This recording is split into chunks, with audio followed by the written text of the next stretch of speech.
और अभिमान है, तो उन्होंने उसके अभिमान को नष्ट करना चाहा। वे रुक्मणी से कहने लगे, देवी तुम जैसी आंटी सौंदर्यवती। आवाज आपका नहीं आ रही म्यूट है। है, म्यूट है आपका। एक मिनट म्यूट। हाँ, अभी वो मोबाइल से भावना चालू की इंटर उसमें कंप्यूटर में। ठीक है, फिर से पढ़ रहे हैं। गीता के प्रथम 6 अध्याय भक्ति योग के हैं तथा 13 से 18 अध्याय तक ज्ञान योग है। भक्ति, कर्म और वैराग में से कौन प्रधान है, कौन गौड़ है? सभी तो प्रधान है। जीवन में तीनों की समान आवश्यकता है। गीता केवल कर्म परक नहीं, विलासी तो वेद और गीता सभी में से विलासी अर्थ परक अर्थ निकालेगा। भगवान के विवाहों के वर्णन के बाद भगवान की आसक्ति भी बताई गई। स्नेह सभी से करो, किंतु किसी में भी आसक्त ना बनो, वासना के अधीन न हो जाओ। एक बार ग्रीष्म ऋतु में रुक्मणी श्री कृष्ण की सेवा कर रही थी। वह सोच रही थी कि वह सबसे अधिक सुंदर है, अतः श्री कृष्ण उसी में आसक्त है, उसी के अधीन है। सेवा के समय मन सेव्य श्री कृष्ण में लगा रहना चाहिए। रुक्मणी सेवा तो कृष्ण ही की कर रही थी, किंतु उसका मन अपने सौंदर्य के विचार में फैला हुआ था। अपने सौंदर्य के लिए उसके मन में अभिमान आया, सो सेवा में क्षति हो गई। भगवान जान गए कि रुक्मणी के मन में अपने सौंदर्य और श्रृंगार के लिए आसक्ति और अभिमान है, तो उन्होंने उसके अभिमान को नष्ट करना चाहा। वे रुक्मणी से कहने लगे, देवी तुम जैसी सौंदर्यवती की योग्य प्रशंसा और कद्र तो कोई सम्राट ही कर सकता है, मुझ जैसा गोपाल नहीं। किंतु साधु संतों ने मेरे विषय में तुझे चकमा दिया है। तू राजकन्या है और मैं गोपाल, तू गोरी है, मैं श्याम। हमारा युगल बेमेल है। राजाओं को छोड़कर तुमने मुझसे क्यों विवाह किया? मैं तुझे कौन सा सुख दूंगा? मैं तो निरपेक्ष और उदासीन हूँ। मुझे नारी के सौंदर्य या स्वर्ण की द्वारिका से कोई लगाव नहीं है। मुझे तो एकांत ही बड़ा प्रिय है। अब भी कुछ बिगड़ा नहीं है। मुझे छोड़कर किसी सम्राट से विवाह करके सुख प्राप्त कर ले। रुक्मणी ने भगवान के वचन सुने तो वो घबरा गई। मेरा त्याग न करो मेरे नाथ। उसे मूर्छा आ गई। श्री कृष्ण ने उसे पलंग पर सुलाते हुए कहा, देवी मैं तो मजाक कर रहा था, तू तो मुझे प्राणों से भी प्यारी है। रुक्मणी जान गई कि उसके अभिमान को नष्ट करने के हेतु ही प्रभु ने वह सब कुछ कहा था। मैं मानती थी कि मुझ में वे आसक्त होंगे, किंतु ये तो उदासीन हैं। भगवान, ये सच है कि हमारा युगल बेमेल है। कहाँ आप हैं और कहाँ मैं। ज्ञानी जन आपका भजन करते हैं और मूर्ख मेरा। ज्ञानी जन आपको ढूंढते हैं और मूर्ख मुझे। मेरे स्वामी, आज से मैं घर में महारानी नहीं दासी बनकर रहूंगी। आपकी यह बड़ी कृपा है कि मुझे आपने अपनी दासी बनाया। संसार के जीव तो काल के अधीन है, उनके साथ क्यों विवाह किया जाए? मैं तो आपके चरणों की सेवा करने का अवसर पाकर धन्य हो गई। मैंने लौकिक और भौतिक इच्छा से विवाह नहीं किया था। आज से मैं आपकी महारानी नहीं दासी हूँ। रुक्मणी में नम्रता आई। जब वह माननी थी तब भगवान ने कहा था, मैं तेरे योग्य नहीं हूँ। अब अभिमान निर्मूल हो गया तो रुक्मणी भगवान से कहने लगे, मैं आपके योग्य नहीं हूँ, मैं रानी नहीं दासी हूँ। जब वह नम्र हो गई तो प्रभु उसका सम्मान करने लगे। जीव जब हर प्रकार से नम्र बनकर भगवान की शरण में जाता है तब भगवान उसे आदर से अपना लेते हैं। इस अध्याय का भाव दिव्य है। स्त्री नहीं, स्त्री की आसक्ति बाधक है। पति पत्नी को एक साथ रहकर परस्पर प्रेम तो करना ही चाहिए, किंतु आसक्ति नहीं होनी चाहिए। शुद्ध प्रेम में विकार वासना का अभाव होता है। सेवा करते समय आंख और मन को सेव्य ही में पिरोए रखो। जो आत्मा के सिवाय अन्य किसी वस्तु में आनंद ढूंढता है वह सुखी नहीं हो सकता। भगवान ने जिस अनासक्ति का गीता में उपदेश दिया है उसे उन्होंने अपने जीवन में भी पूर्णतः चरितार्थ किया था। श्री कृष्ण भोगी होने पर भी त्यागी हैं। अनासक्ति पूर्वक किया गया उपभोग बाधक नहीं है। भगवान को किसी में भी आसक्ति नहीं है।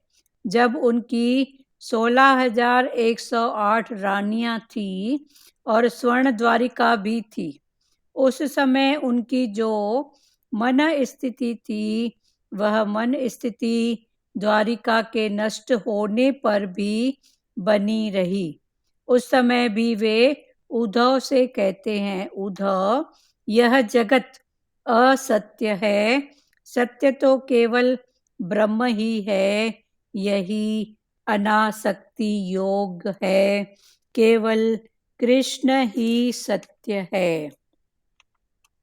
अब फिर से पढ़ रहे हैं। गीता में प्रधानतः अनासक्ति का उपदेश है। गीता में जो मेन है उपदेश अनासक्ति, माना आसक्ति से ऊपर, आसक्ति को जानने वाला। सिर्फ कर्म करो पर फल की इच्छा नहीं, पर जहाँ फल की इच्छा है माना आसक्ति है। तो भगवान ने गीता में सिर्फ कर्म करने के लिए ही कहा है, फल के बारे में नहीं कहा है। पर जहाँ हम फल के बारे में सोचते हैं माना वो आसक्ति है। पर हमारा कर्म है कर्म करना, भगवान के भाव में करते चलो। तो ये जो भाव है ये अनासक्ति है। तो गीता में प्रधानतः अनासक्ति का ही उपदेश है, फिर भी लोग अपना अपना अर्थ बताते रहते हैं। कल भी खुला था कि जिसकी जो स्थिति होती है वो वहां से बात करता है। फिर भगवान ने बोला कोई भी गलत नहीं है क्योंकि उसकी स्थिति ऐसी है। तो कोई भी गलत नहीं है। उसने जितनी पढ़ाई की है, जैसा जैसा समझा है, जाना है, उसने वैसा कह दिया। तो वही बात है, जैसे वो हाथी का दृष्टांत है कि गांव में एक बार हाथी आया तो गांव में रहते थे 4 अंधे। तो चारों अंधों ने सोचा कि हाथी को देखें कैसा है। तो चारों अंधे जाते हैं और हाथी को अब देख तो नहीं सकते तो स्पर्श करते हैं।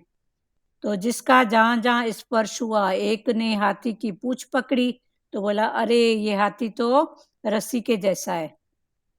एक की उसने टांग पर हाथ गई तो बोला ये तो खंबे के जैसा है।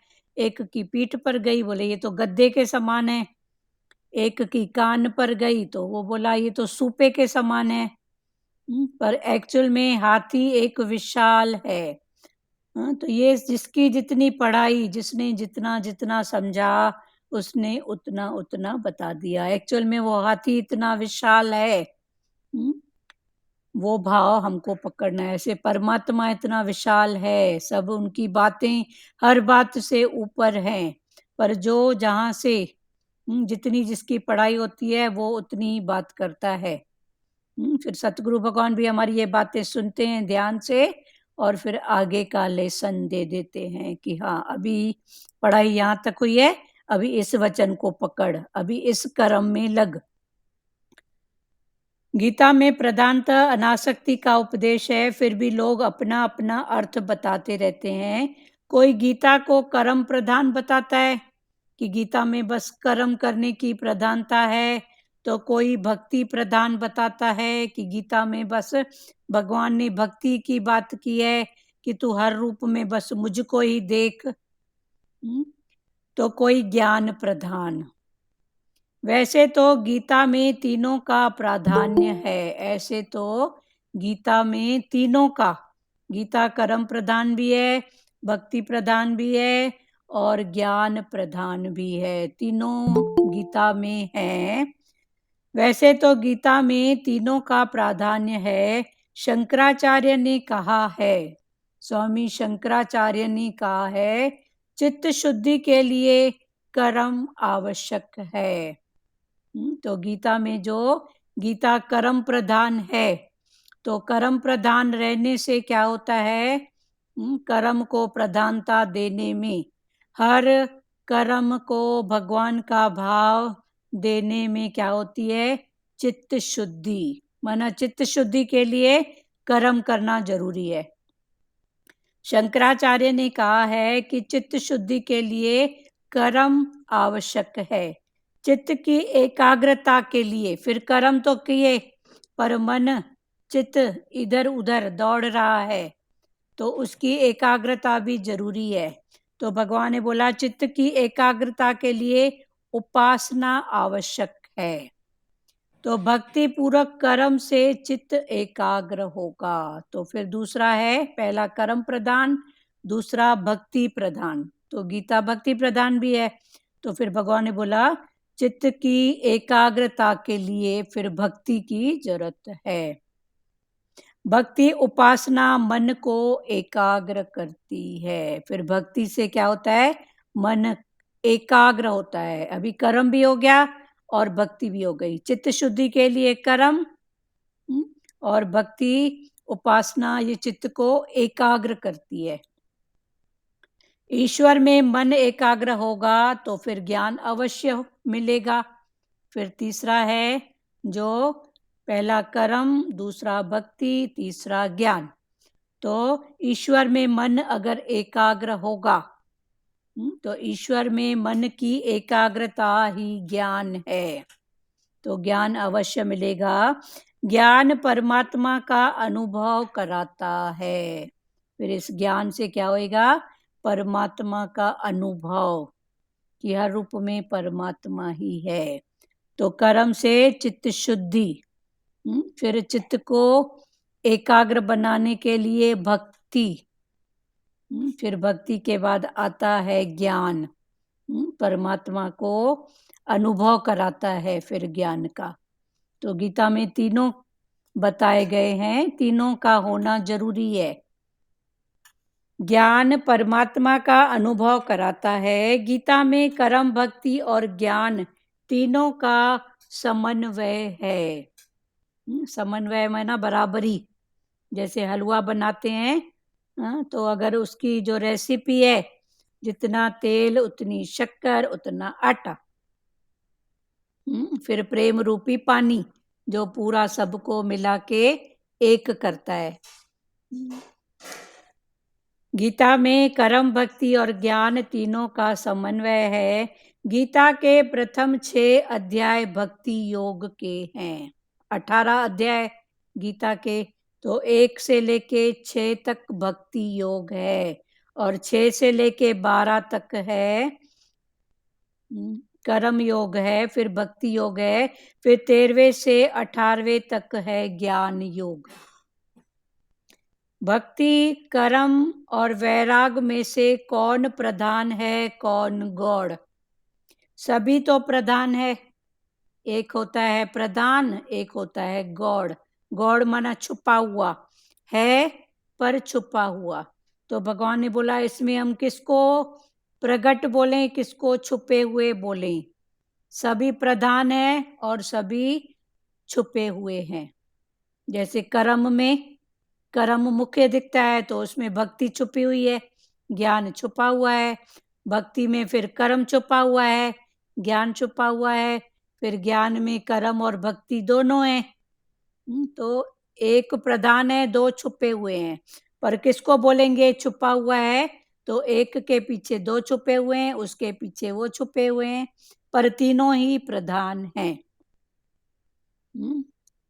क्लियर हो रहा है ना? तो कर्म, भक्ति और ज्ञान, जीवन में तीनों की समान आवश्यकता है। गीता केवल कर्म पूर्वक नहीं है। तो भगवान ने बोला ये जीवन में तीनों की समान आवश्यकता है, कर्म, भक्ति और ज्ञान, तीनों की जरूरत है। किसमें? जीवन में। गीता केवल कर्म पूरक नहीं है। खाली गीता कर्म की बात नहीं कर रही है। कर्म के साथ भक्ति, भक्ति के साथ ज्ञान। कर्म कर रहे हो, भक्ति भाव से करो, और भाव से फिर कर्म, फिर ज्ञान, फिर ज्ञान से करो। किसके लिए कर रहा हूं, क्यों कर रहा हूं, क्या चाहिए, मना ये तीनों। कर्म में भक्ति, फिर भक्ति के साथ हो जाए ज्ञान। इंटेंशन भी तो मालूम होए कि हम करते जा रहे हैं, पता ही नहीं इंटेंशन क्या है, माया है कि भगवान है, शांति है कि अशांति है, पता ही नहीं है। जीवन में तीनों की समान आवश्यकता है। गीता केवल कर्म पूरक नहीं है। विलासी तो वेद और गीता सभी में से विलासी कर्म पूर्वक अर्थ निकालेगा। वही बात हो गई कि जिसका जो अभ्यास होगा, जिसकी जितनी समझ होगी, वो वैसा ही अर्थ निकालेगा। भगवान के विवाहों के वर्णन के बाद भगवान की आसक्ति भी बताई गई है।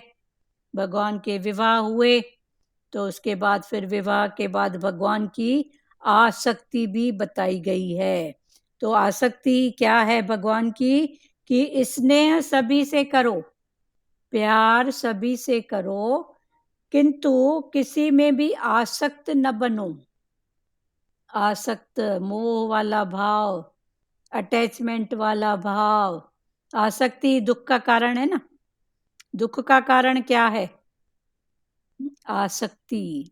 जहां भी हम दुखी होते हैं, मन में कुछ चंचलता का भाव आता है, उसका कारण आसक्ति, अटैचमेंट। सभी स्नेह सभी से करो, किंतु किसी में भी आसक्त न बनो, वासना के अधीन न हो जाओ। वासना, कामना और चाहना, इनके अधीन न हो जाओ। चाहना के अधीन हो जाते हैं तो बस एक ही चीज चाहिए चाहिए चाहिए, या बाहर की चाहना, इसका ऐसा हो जाए, ऐसा हो जाए, ऐसा हो जाए। अरे कर्म कर रहा है, होएगा ना। हो सकता है उससे भी अच्छा हो। तो भगवान ने बोला ये वासना, चाहना, कामना, इसके अधीन न हो, कि बार बार घूम फिर के बस वही थॉट, घूम फिर के वही बात। एक बार ग्रीष्म ऋतु में रुक्मणी श्री कृष्ण की सेवा कर रही थी। तो एक बार की बात है, गर्मी की ऋतु थी, तो रुक्मणी माता श्री कृष्ण जी की सेवा कर रही थी। वह सोच रही थी कि वह सबसे अधिक सुंदर है। तो सेवा कर रही है भगवान की, और उसके अंदर का थॉट क्या है कि ऐसे सोच रही है कि मैं ही सबसे अधिक सुंदर हूं। अतः श्री कृष्ण उसी में आसक्त हैं। श्री कृष्ण की इतनी रानियां, 8 पट रानियां, पर मैं सबसे सुंदर हूं, इसलिए भगवान कृष्ण मेरे में आसक्त हैं, उसी के अधीन हैं।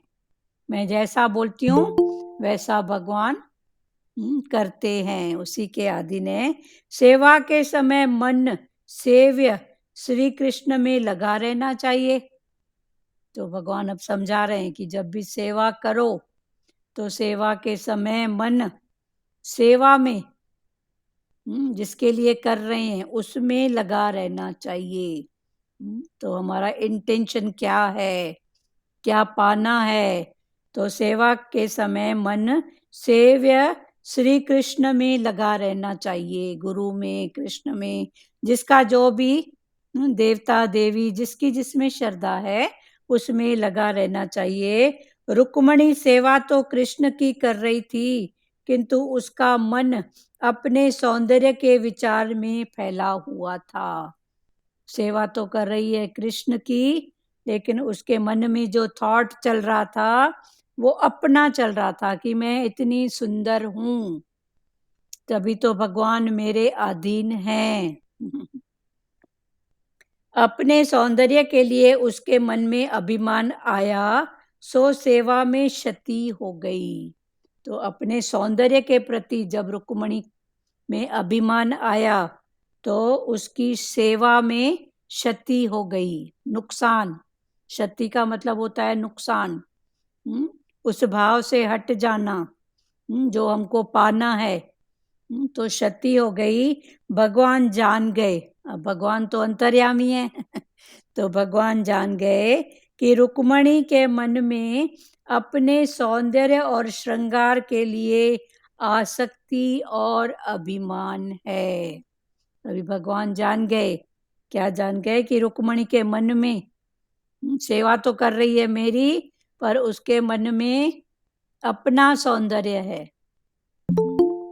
तो भगवान जान गए कि उसके मन में अपने सौंदर्य और श्रृंगार के लिए आसक्ति और अभिमान है, तो उन्होंने उसके अभिमान को नष्ट करना चाहा। तो भगवान ने बोला अब इसका अभिमान कैसे नष्ट करूं। वे रुक्मणी से कहने लगे, क्या कहने लगे? देवी, तुम जैसी सौंदर्यवती की योग्य प्रशंसा और कद्र तो कोई सम्राट ही कर सकता है। भगवान तो जान गए उसके मन में कौन सा थॉट चल रहा है। तो भगवान ने बोला कि तुम जैसी सौंदर्यवती, इतनी तुम सुंदर हो, इसकी योग्य प्रशंसा और कदर कोई सम्राट ही कर सकता है। मैं ठहरा गोपाल तो मैं तो नहीं कर सकता हूं। कद्र तो कोई सम्राट राजा ही कर सकता है, मुझ जैसा गोपाल नहीं।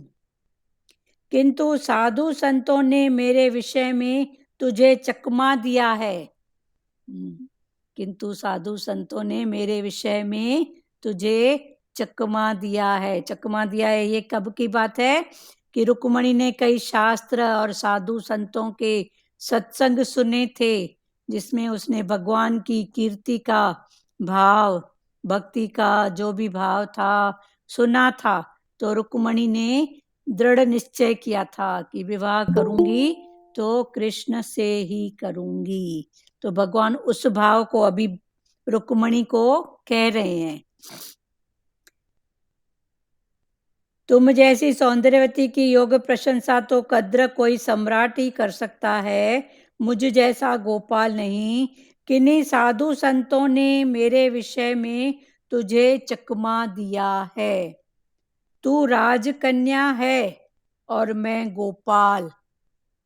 तू है राजकन्या, राजा ही ठाट बाट में रही हुई है, राजा के घर में तेरा जन्म हुआ है, और मैं हूं गोपाल। तू गोरी है, मैं श्याम। तू गोरी है और मैं हूं श्याम कलर, काला श्याम कलर। हमारा युगल बेमेल है। हमारी जो जोड़ी है, युगल माना जोड़ी, कैसी है? बेमेल, इसका कोई मेल नहीं है। तू गोरी है, मैं श्याम कलर का हूँ, मैं गोपाल हूँ, तू राजा की बेटी है। तो हमारी जो जोड़ी है ये कैसी है? बेमेल है। राजाओं को छोड़कर तुमने मुझसे क्यों विवाह किया? इतने राजा, जरासंध, शिशुपाल और इतने राजा, उनको छोड़कर तुमने मुझसे ही विवाह क्यों किया?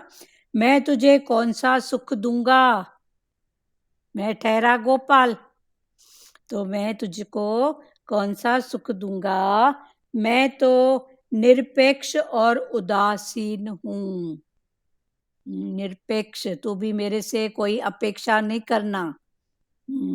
और मैं हूं निरपेक्ष, मेरे को कुछ अपने लिए भी नहीं चाहिए, और तू भी मेरे से कोई उपेक्षा नहीं करना, अपेक्षा कि ये मिलेगा ये मिलेगा। और उदासीन, हर बात से मैं ऊपर हूँ, उदास हूँ। उदास माना नहीं खप्पे वाली बात जिसको होती है ना, हर बात में उसको तृप्ति का भाव होता है, वो है उदास। उदासीन हूँ, मुझे नारी के सौंदर्य या स्वर्ण की द्वारिका से कोई लगाव नहीं है। मुझे नारी के सौंदर्य से और स्वर्ण की जो द्वारिका नगरी है, उससे मेरा कोई भी लगाव नहीं है। अटैचमेंट, मोह नहीं है। मुझे तो एकांत ही बड़ी प्रिय है।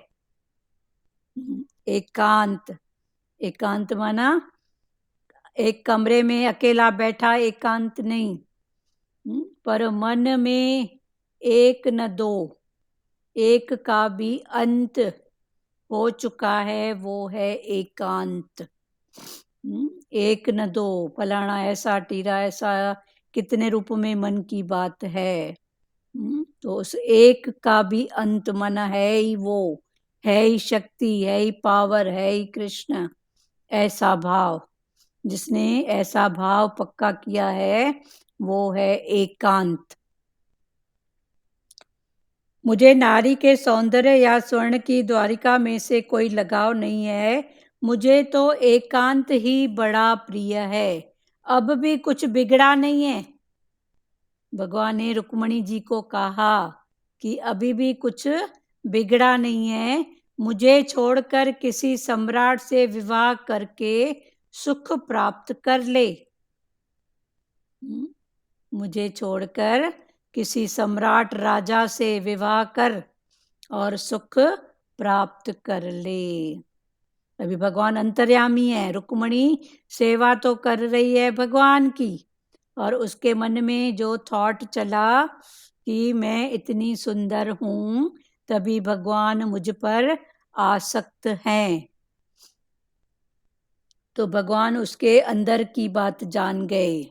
तब भगवान ने उसको कहा कि तेरी और मेरी जोड़ी जो है बेमेल है, और अभी भी कुछ बिगड़ा नहीं है।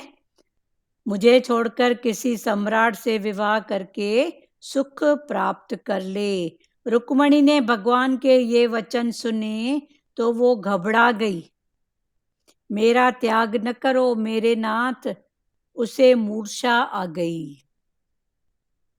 तो रुक्मणी घबरा गई भगवान के ये वचन सुन के। तो रुक्मणी ने कहा, मेरे नाथ मेरा त्याग न करो। ऐसा कहते रुक्मणी को मूर्छा आ गई।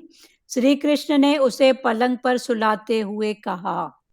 तब भगवान कृष्ण ने उसे पलंग पर सुलाते हुए कहा, देवी मैं तो मजाक कर रहा था, तू तो मुझे प्राणों से भी प्यारी है। तब कृष्ण भगवान ने कहा, क्या कहा, देवी मैं तो मजाक कर रहा था, तू तो मुझे प्राणों से भी अधिक प्यारी है। रुक्मणी जान गई कि उसके अभिमान को नष्ट करने के हेतु ही प्रभु ने यह सब कुछ कहा था। तो अभी रुक्मणी भी जान गई कि मन में अभिमान जागा था, सेवा तो कर रही हूँ भगवान कृष्ण की, और मन में अभिमान है कि मैं सुंदर हूँ, तभी भगवान की मेरे में आसक्ति है। तो भगवान तो जान गए। तो रुक्मणी जान गई कि उसके अभिमान को नष्ट करने के हेतु ही प्रभु ने वह सब कुछ कहा था। मैं मानती थी कि वे मुझ में आसक्त होंगे, किंतु ये तो उदासीन है। रुक्मणी ऐसा सोच रही है कि मैं ऐसा मानती थी कि भगवान मेरे ऊपर भी आसक्त होंगे, लेकिन आसक्ति वाला भाव तो भगवान में है ही नहीं। वो क्या है, उदासीन है। भगवान ये सच है कि हमारा युगल बेमेल है।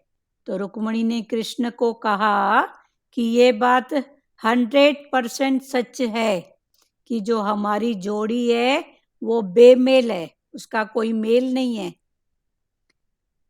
कहाँ आप हैं और कहाँ मैं। ज्ञानी जन आपका भजन करते हैं और मूर्ख मेरा। तो ज्ञानी जो होते हैं वो भगवान का भजन करते हैं, कृष्ण का, और जो मूर्ख हैं वो रुक्मणी ने कहा मेरा। रूप सौंदर्य का जो भजन करते हैं वो है मूर्ख, और जो भगवान के सौंदर्य का वर्णन करते हैं उसमें रमे रहते हैं वो हैं ज्ञानी। तो रुक्मणी ने खुद कहा भगवान से, ज्ञानी जन आपका भजन करते हैं और मूर्ख मेरा। इस रूप में भी हमारी जो जोड़ी है वो बेमेल है, उसका कोई मेल नहीं है। आप गोपाल, मैं राजा की बेटी। आप श्याम कलर के, मैं गोरी। ज्ञानी जन आपको पूजते हैं और मूर्ख मेरी पूजा करते हैं। ज्ञानी जन आपको ढूंढते हैं और मूर्ख मुझे। जो मूर्ख होते हैं वो मेरे को ढूंढते हैं और जो ज्ञानी होते हैं वो आपको ढूंढते हैं।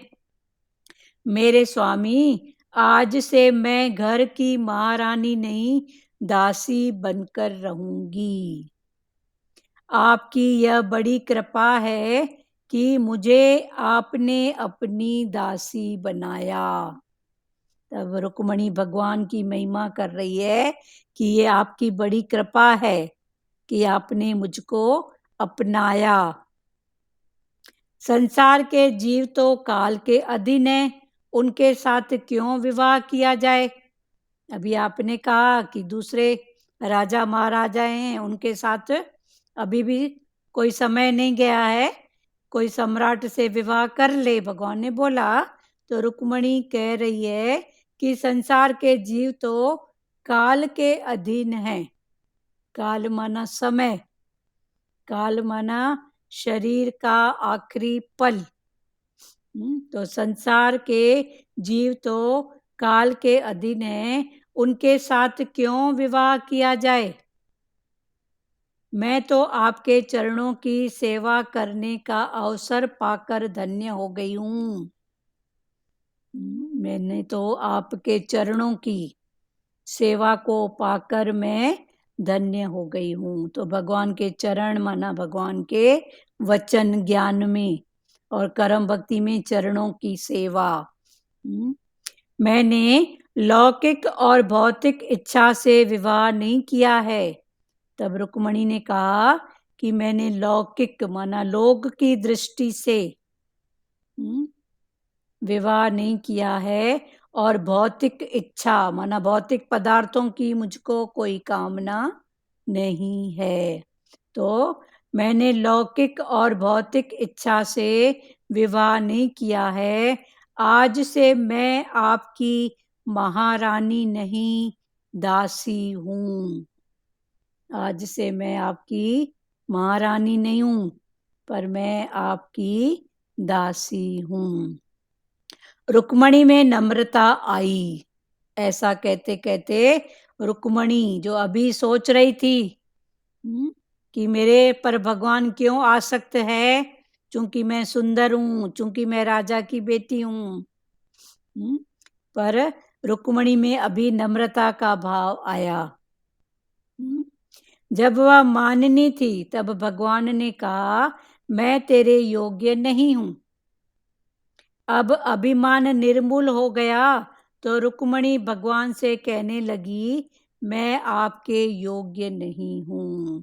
जब वह माननी थी माना अपने लिए मान के बैठी थी।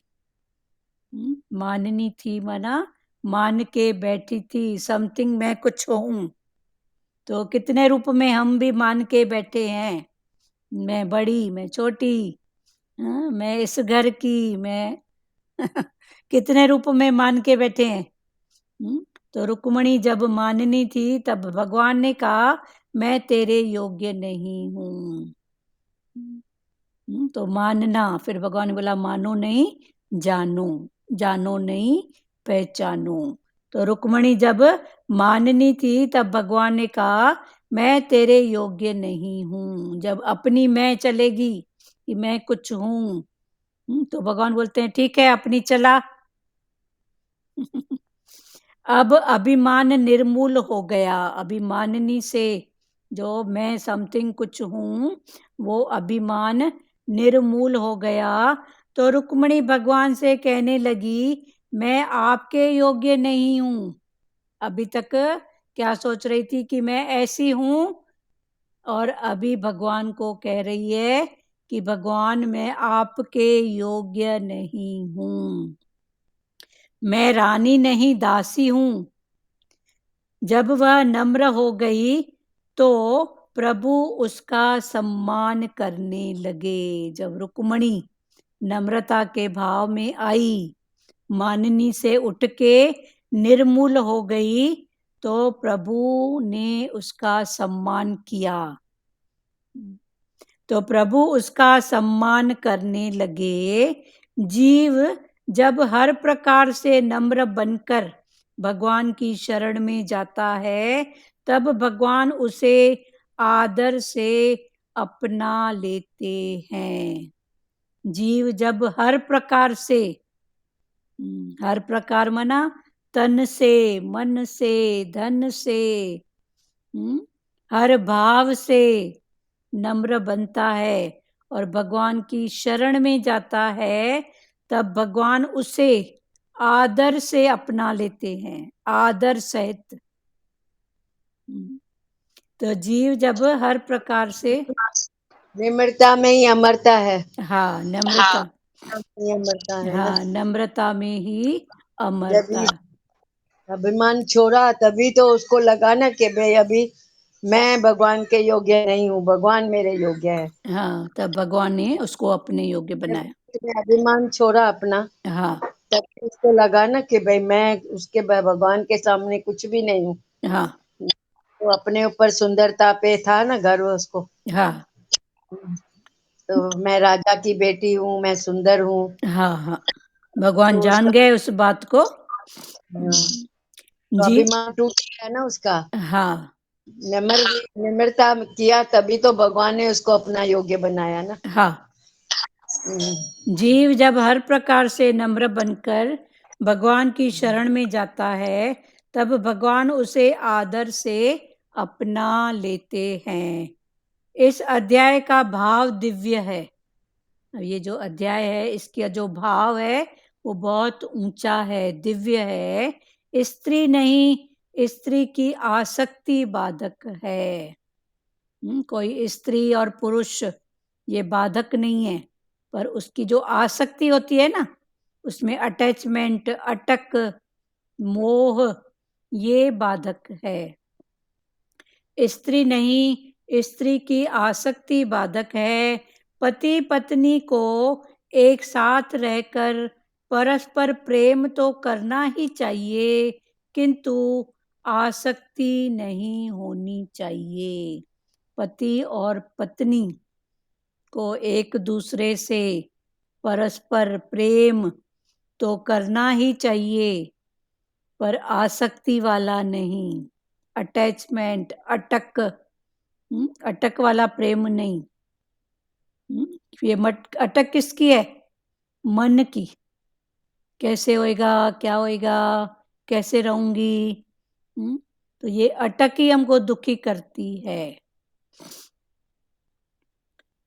शुद्ध प्रेम में विकार वासना का अभाव होता है। तो जहाँ शुद्ध प्रेम होता है, वहाँ ये विकार और वासना, इनका अभाव, भाव नहीं अभाव, अभाव होता है। सेवा करते समय आंख और मन को सेव्य में ही पिरोए रखो। जब भी सेवा करते हो तो सेवा करते समय आंख को, माना जहाँ दृष्टि जा रही है, और मन को, माना थॉट को सेव्य ही में पिरोए रखो। सेव्य माना भगवान, सेव्य माना हमारा जो इंटेंशन है उसमें, वरना कर एक काम रहे हैं, सोच दूसरा रहे हैं, आंख तीसरी जगह है। तो भगवान ने बोला ऐसा नहीं। शुद्ध प्रेम में विकार वासना का अभाव होता है। सेवा करते समय आंख और मन को सेव्य में ही पिरोए रखो। जो आत्मा के सिवाय अन्य किसी वस्तु में आनंद ढूंढता है वह सुखी नहीं हो सकता। जो आत्मा के सिवाय किसी वस्तु में आनंद ढूंढता है, समथिंग, वस्तु, पदार्थ, शरीर, भोग, लौकिक सुख, भौतिक सुख, इसमें अपना आनंद ढूंढता है, तो भगवान ने बोला वो सुखी नहीं हो सकता। सुखी नहीं होगा तो आनंद की स्थिति तो उससे भी ऊपर की है, तो सुख से ऊपर है आनंद। भगवान ने जिस अनासक्ति का गीता में उपदेश दिया है उसे उन्होंने अपने जीवन में भी पूर्णतः चरितार्थ किया था।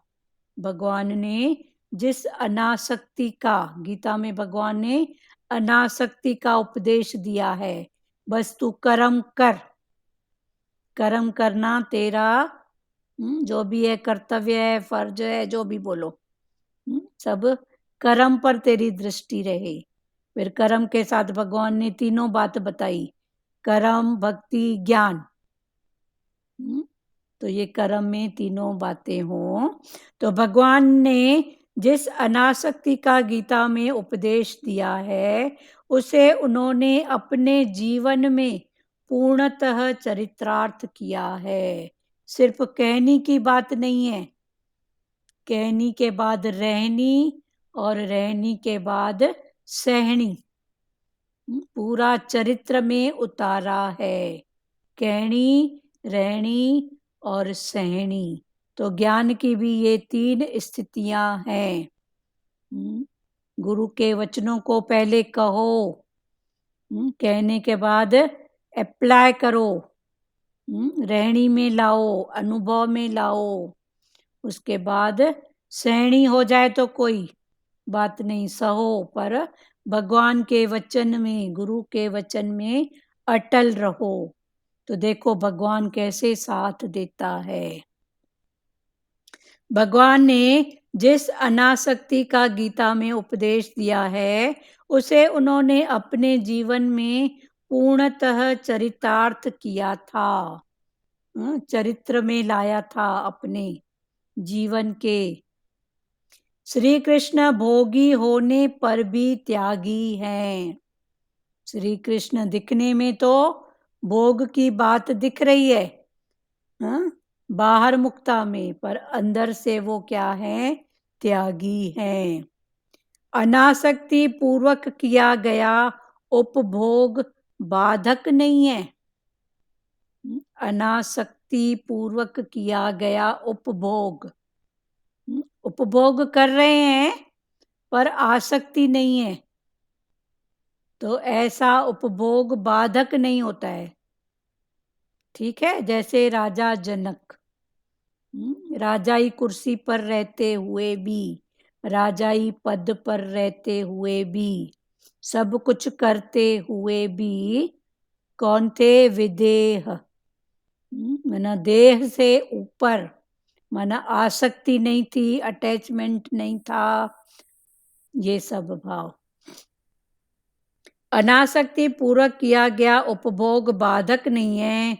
भगवान को किसी में भी आसक्ति नहीं है कि ये भगत मेरा ऐसा, ये नहीं होगा तो मेरे को भोग कौन लगाएगा, मेरे को लड्डू कौन खिलाएगा, ऐसी भगवान को कोई आसक्ति नहीं है।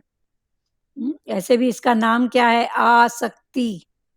जो आसक्ति जल्दी से आ जाएगी पर निकालने में दम लगाना पड़ता है। आसक्ति देखो कितने अंदर जल्दी जल्दी डाल देते हैं, इसको भी डाला, इसको भी डाला, इसको भी डाला। अभी पता पड़ रहा है, गुरु पता दे रहा है एक एक का, ये भी तेरी आसक्ति है, ये भी तेरा अटैचमेंट है, ये भी तेरा मोह है। निकालने में पूरा दम लग रहा है। जैसे संसार का बेटा देखो, संसार के बेटे के लिए भी माई को 20 अंगुलियों का जोर लगाना पड़ता है। संसार का बेटा कब जन्म लेता है? हाँ, जब प्रसव की पीड़ा कोई कम पीड़ा थोड़ी है, नया जन्म बोलते हैं। 20 अंगुलियों का जोर। तो संसार के बेटे को पाने के लिए भी 20 अंगुलियों का जोर। पता नहीं वो भी कैसा कर्म का हिसाब किताब है, सुख है नहीं है पता नहीं, वो तो पीछे की बात है। पर उसको पाने के लिए भी 20 अंगुलियों का जोर लगाना पड़ता है। तो ये जो ज्ञान है, ये क्या कौन है? बोध रूपी बेटा। ये तो हमारा जन्म जन्म संवारने वाला बेटा है, बोध। तो इसके लिए हमको कितना जोर लगाना है, समझो तो सही। पर ये आसक्तियां डालते जाते हैं। निकालने में पता पड़ रहा है, ये भी मेरी इच्छा, ये भी मेरा मोह, ये भी मेरी वासना। अभी जैसे जैसे जानते जा रहे हैं, ऐसे ऐसे उसको डिटैच करते जाओ, उससे ऊपर उठते जाओ। किसी को इस भाव में कुछ बोलना है प्यारों? बोला ज्ञान रूपी बोध रूपी बेटा के लिए हाँ इतना जोर लगाना चाहिए 20 उंगलियों का। हाँ, बोध रूपी बेटा। संसार रूपी बेटे के ऊपर इतना जोर लगाते हैं, तो क्यों ना हम भगवान के लिए हाँ बोध नहीं, रूपी हाँ लिए। हाँ, उसके लिए भी इतना लगाना पड़ता है। उसका भी हाँ, पता नहीं कल क्या, ठीक है। कुपात्र निकलता है, हाँ कुपात्र हाँ, निकलता वो है। भी ठीक है, उसमें नहीं जाओ, हाथ जोड़ो, जिसका जो हिसाब है। पर ज्ञान एक समझ है, एक मन को समझ देना है। पर ये समझ जो गए। बोध रूपी बेटा है, ये तो हमारा जन्म जन्म सुवेला करता है ना। श्री कृष्ण भोगी होने पर भी त्यागी हैं। अनासक्ति पूर्वक किया गया उपभोग बाधक नहीं है। भगवान को किसी में भी आसक्ति नहीं है। जब उनकी 16,108 रानियां थी और स्वर्ण द्वारिका भी थी, उस समय उनकी जो मन स्थिति थी, वही मन स्थिति द्वारिका के नष्ट होने पर बनी रही। भगवान की द्वारिका नगरी डूब गई। 16,108 रानियां उस द्वारिका नगरी में डूब गई, पर उस समय भी भगवान निर्लेप न्यारे थे।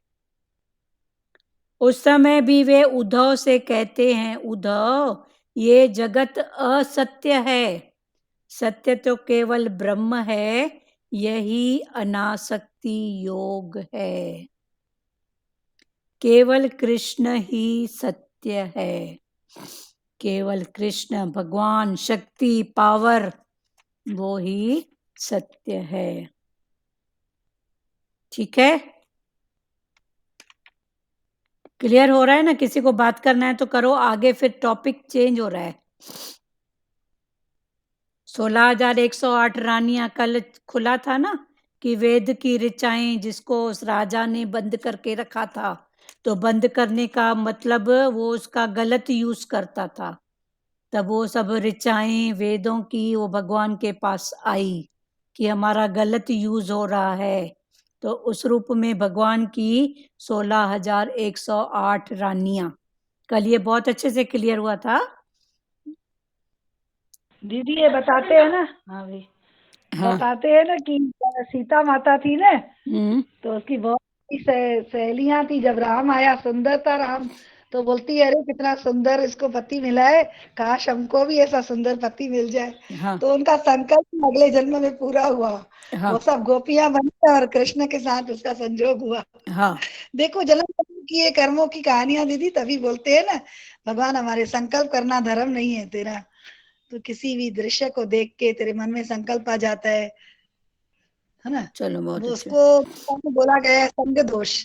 मतलब हम किसी का बंगला देखेंगे तो बोलेंगे हम भी ऐसा बनवाएं, ऐसा करें, ये संग दोष है। तो ये सुजागी की बातें इसी ज्ञान के दर पे मिलती है। हाँ सही बात है। हाँ, और किसी को गीता में बोले? इसको लिखा है संग हाँ दोष। सही बात है। तो ये सुजागियां कितनी मिलती हैं, हम अभी अलर्ट हैं तो देते हैं ना, भगवान ये मेरा आखिरी जन्म है। हाँ हाँ सही बात है।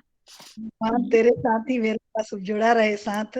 हाँ, और आज वो किसको भजन बोल बोलने का मौका, सवेरा वो भजन नहीं गाते हैं, वो वहां पर हरिद्वार में ये भजन बहुत चल रहा है, वो कौन सा? तेरे प्रेम में तेरे प्यार में और हम रहे तेरे साथ में, मेरे सतगुरु मेरे सतगुरु। चलो बाद में बोलना, अभी किसको वचन बोलना है? आगे टॉपिक फिर चेंज होएगा। सचदेवा जी बोलो, सुजाता, सचदेवा, जो भी जिनको बोलना है बोलो प्यारो। हाँ दीदी हेलो। हेलो। हाँ नानी बोलो, हाँ नानी हाँ हरिओम। हरिओम बोलो। वही बोलते हैं, गुरु ने तो हमको सब बातें में उठा दिया है, बस गुरु की बातें सुनते रहे और हृदय में डालते जाए। हाँ नई नई नई बातें डालते जा रहे हैं ना, गुरु बोलता है ना सबसे उठते जाओ। हाँ बस ठीक है। गुरु की कृपा है, हाँ मेहर है। चलो, जय श्री कृष्ण। जय श्री। सुजाता जी आप बोलिए। आपने एकांत दीदी का बहुत अच्छा बताया। हाँ, एकांत का क्या? एकांत का ठीक है, क्या? एक बंद कमरे का अकेलापन नहीं, अंदर से एकदम एक चित होना। हाँ, एक चित, एक का भी अंत। हम्म, आया अकेला जाएगा अकेला, इसी को याद रखो। इसी को याद कर, आया अकेला जाएगा अकेला, यही है एकांत। तो ये भीड़ से हमारा मतलब नहीं है। कितनी भीड़ है अंदर, विचारों की, मैं मेरे की, मोह वालों की। तो ये भीड़ से उठते जाओ, सबकी बनी पड़ी है। ऐसा भाव करके अंदर से उठते जाओ, बाहर से फिर पार्ट प्ले। ठीक है। हाँ हाँ बोलो जी सुजाता जी। हाँ, ये 16,000 कन्या वेदाच्या ऋचा। हाँ, हाँ वेदाओं की हाँ ऋचाएं। दीदी। वेदा, हाँ ऋचा, हाँ हाँ वेदाओं की ऋचाएं थी ना, ये कल खुला था ना बहुत अच्छे से। ऋचा यानी ऋचा का मतलब वेद के श्लोक, और एक अच्छा। एक श्लोक माना एक एक फिर शक्ति, एक एक पावर। जैसे हम लोग बोलते हैं ना भगवान की देवी माँ की योगिनियां हैं, इतनी हाँ सहेलियां हैं, माना इतना, हम्म, फिर वो सब मिलके एक पावर। अच्छा अच्छा। समझा? तो ये वेदों की ऋचाएं हैं, इस रूप में ऐसे हाँ मतलब समझाने के लिए बोले हमने आपको।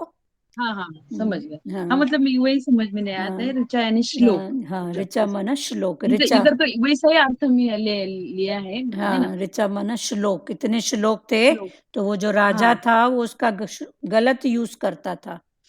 तो ये हाँ। भगवान की इतनी ऊंची जो बातें थी उसका गलत यूज होता था।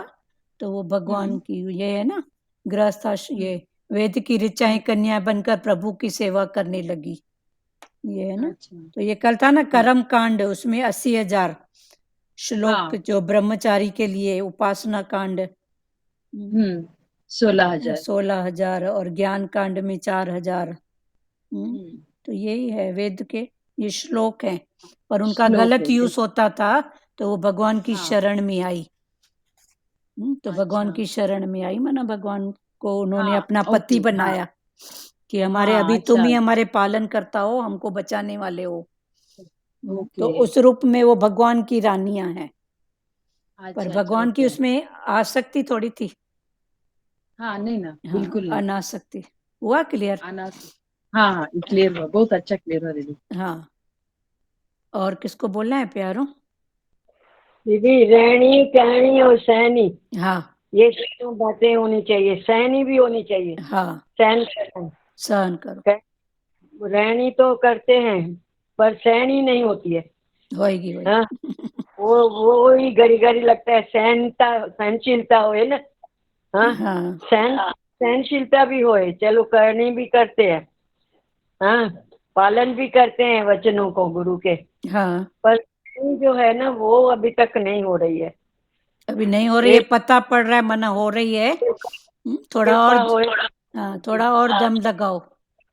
हाँ। कोई काम मेरे से नहीं होगा तो मेरे को पता पड़ रहा है, मना मैं ध्यान तो दे रही हूँ ना, तो थोड़ा दम लगाओ। ज्ञान तो, ज्ञान तो है अंदर भरा हुआ है, भगवान ने भरपूर किया है, पुलिस पंच कर दिया है, लेकिन फिर भी कभी कभी ऐसे आ जाता है, सहन हाँ हाँ, सहन नहीं होता है। नहीं होता तो है तो वो फिर पूछो, मन से पूछो ना, अभी सही तो क्या सही बताओ तो सही, तो क्या कहूँ, क्या हाँ, सही बताओ ना, वो तो मन का एक थॉट ही है ना, मन का ख्याल है है ना, ना। तो फिर ख्याल मन को का ही अब, ख्याल। ख्याल को जानने वाले बनो ना।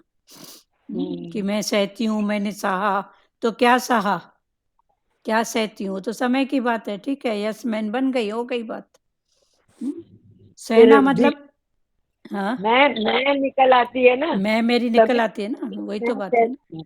फिर हम्म, बोलती हूँ मैं सहती हूँ, हाँ, मैं मैं क्यों से निकलना चाहिए, क्यों निकल आती, तो पूछो ना अपने आप से। मन से पूछे। हाँ, ये उसी में तो जोर लगाना है ना। हम्म। हाँ, सचदेवा जी आप कुछ बोल रहे हो? कईयों में सहन शक्ति बहुत होती है, हम्म, बहुत ज्यादा, हर स्थिति में शांत रहती है, शांत फिर रहते। उनको उतनी ही परेशानियां क्यों आती हैं? एक्चुअल में परेशानियां नहीं आती हैं, हमको दिखता है। जिनको आती है वो बोलते हैं कि हम परेशान हैं। नहीं, तो फिर आपकी दृष्टि ये दूसरे में है, मतलब अभी भी द्वैत है ना। नहीं, अभी आपके उससे आया, ठीक है, थोड़ा बहुत तो अभी एकदम क्लियर तो नहीं हुए हैं, कोशिश बहुत है, हाँ, लेकिन कुछ रिश्ते ऐसे होते हैं ना जो अटैच बहुत रहते हैं, हाँ, उनके हिसाब से मैंने आपसे पूछा, नहीं अटैच ऐसा है तो क्यों? अभी अटैच को जानू ना। अटैच है तो परेशानी है ना। पड़ोसी को में बच्चे को किसी को बुखार होगा तो आपको तकलीफ होगी क्या? और अपने बच्चे नहीं, को हो रही है तो कितनी तकलीफ है। तो उस भाव को फिर समझो ना, क्यों तकलीफ है, क्या है, मुझे अपना कर्म करो प्रेम बस। प्रेम करो, लेकिन अटैचमेंट वाला प्रेम नहीं होए। हाँ, प्रेम करो, अटैचमेंट। हाँ, सचदेवा जी बोलो, आप कुछ बोलो बेटा। परेशानियां आती नहीं है, हम्म, वो ऐसे इनवाइट दिखता है करते हमको। इनवाइट करते हैं परेशानियों को। हाँ, फिर दूसरे अगर उस भाव में जाओगे ना ज्ञान में, तो भगवान ऐसा बोलते हैं कि चलो इसके भाव में ऐसी ऐसी बातें हैं ना, तो पण कल कट होने से पण आज कट हो जाए। हम्म, तो भगवान पण ये फिर भाव हमको, भी आता है, हाँ भगवान पण कर्म हमको प्रीति। साथ देता है कि चलो, हम्म, जो बात 5 दिन में क्लियर हो वो अच्छे से 2 दिन में हो जाए। हम्म, तो जी, भगवान तो पण ये साथ देते हैं हमको कि चलो ये तेरी कोई बात है, इसको कट कर अब। ठीक है। हम्म, हाँ, भगवान। हरिओम। हाँ, हरिओम बोलो मीरा जी। जो ऋचाएं थी ना भगवान, वेदों की ऋचाएं, तो वो कितना परिश्रम की, उसके बाद में वो भगवान की, उन्होंने, भगवान उनको रानी बना के लेके आए थे, लेकिन भगवान की कोई आसक्ति नहीं थी। हाँ, ऐसा भगवान ने सोचा, उनसे प्रेम था कि इस राजा ने उनको इतना बंदी बना दिया, तो ये लोग कहाँ जाएंगी। कहाँ जाएंगे। इसलिए भगवान उनको रानी बना के ले आए, बिना अटैचमेंट के, हाँ, कि ये यहाँ रहेंगी। हाँ, ये उस समय की बात है। पहले के जमाने में देखो, राजा को ऐसे हम देखते हैं, उसकी 5 रानियां, उसकी 10 रानियां, तो वो उसको जीत के लेके आते थे, तो उनकी परेशानियां वो देखते थे कि इनको यहाँ कोई ऐसा नहीं है। तो फिर वो उनको लेके आते थे, दिखने के लिए विवाह होता था, लेकिन वो उनको आश्रय देते थे कि ये कम से कम इज्जत से तो रहें, वरना संसार इनको ऐसे बात में तंग न करें, गलत यूज न करें। तो वो उनको सिर्फ अपना आश्रय देते थे, अटैचमेंट उनका नहीं होता था। जैसे सती विवाह देखो, तो सती विवाह अगर वो उसका हस्बैंड गुजर जाता था तो उसको कितना दुख सहना पड़ता था। अब उसका कोई कर्म भी नहीं, उसका कोई दोष भी नहीं। तो फिर राजा महाराजा ऐसी स्थितियों को देख के फिर उनको ले आते थे अपने पास, पर उनकी कोई आसक्ति नहीं होती थी। और किसी को कुछ बोलना है प्यारो? ज्योति दीदी आप बोलो। आज गीता जयंती है, गीता जी का आज वो हुआ था हाँ, ना। आज मेन देखो, आज गीता जयंती है। आज गीता गीता, दिन है। हाँ चलो, गीता। आज गीता जयंती हाँ, है, गीता का दिन। आगे फिर, जीव। हाँ बोलिए ज्योति दीदी। हाँ, जीव जब हर प्रकार से, हर भाव से नम्र बनकर भगवान की शरण में आता है, तब परमात्मा उसे आदर से अपना लेता है। तो अपना, रुक्मणी के माध्यम से बताया है श्री कृष्ण भगवान ने, हाँ, कि पहले उसे अभिमान आ जाता है हम्म, अपनी सुंदरता का, हाँ, फिर वह नम्र बन जाती है, अपनी भूल स्वीकार करती है, तब हाँ, कृष्ण उसे कहता है कि मैं तो तुम्हें प्रेम करता हूँ।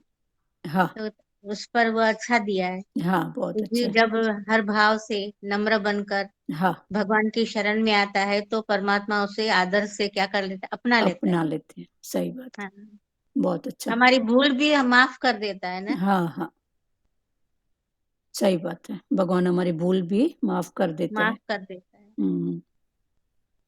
किसी को बोलना है, नहीं तो भारती जी का आज भजन का भाव है, बोलो भारती जी।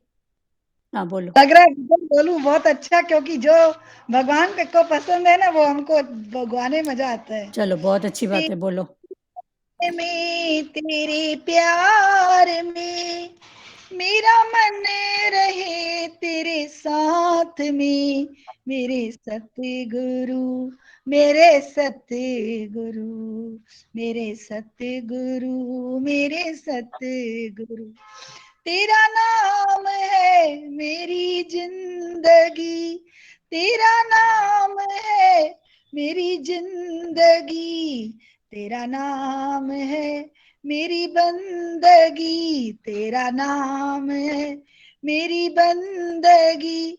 रहे मन में तेरी ही मूर्ति, रहे मन में तेरी ही मूर्ति, और मन रहे तेरे साथ में, मेरे सतगुरु, मेरे सतगुरु। हृदय में हो सद्भावना, हृदय में हो सद्भावना, किसी भाव में अहंकार न हो, किसी भाव में अहंकार न हो। रहूं छल कपट से दूर मैं, रहूं छल कपट से दूर मैं, शीतल रहूं हर हाल में, मेरे सतगुरु, मेरे सतगुरु।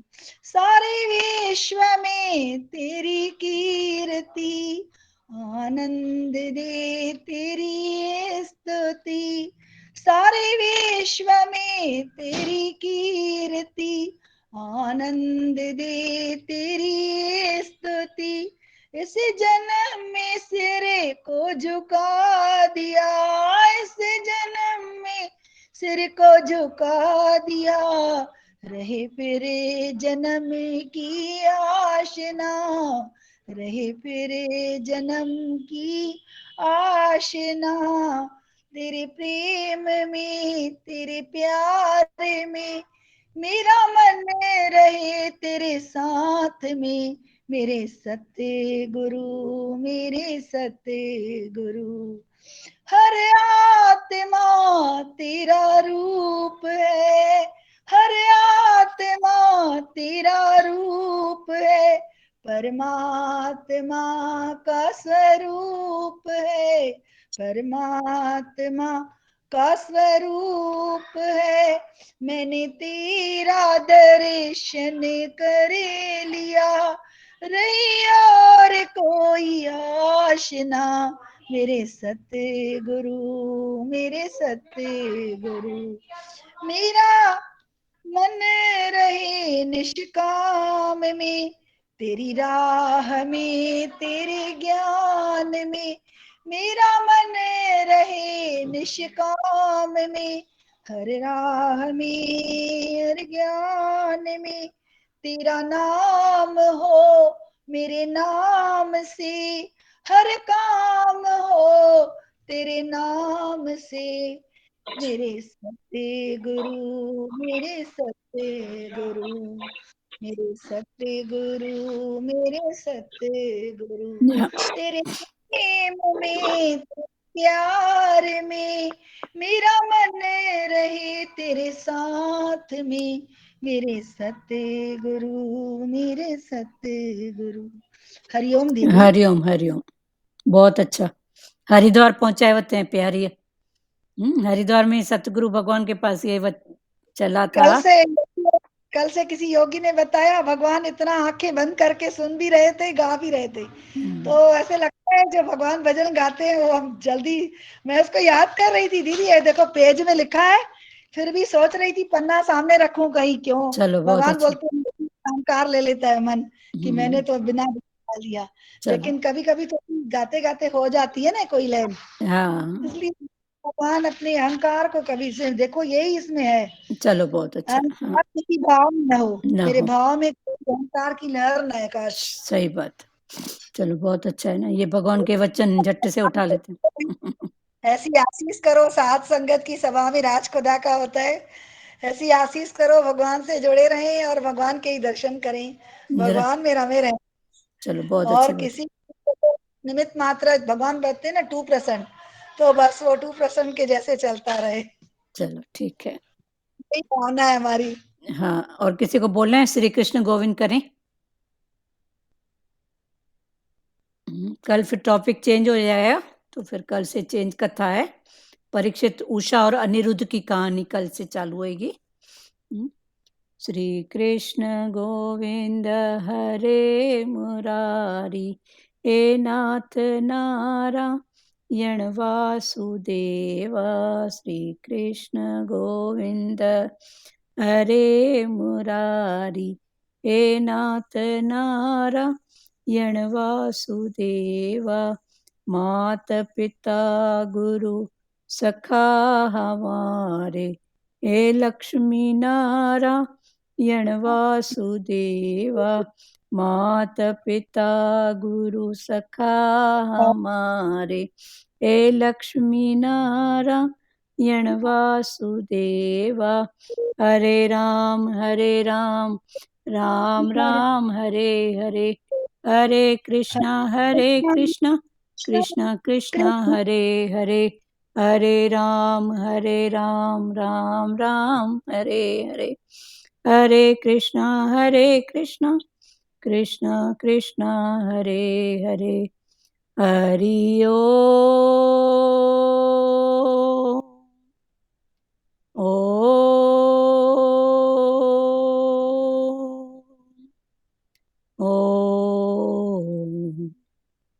शिवो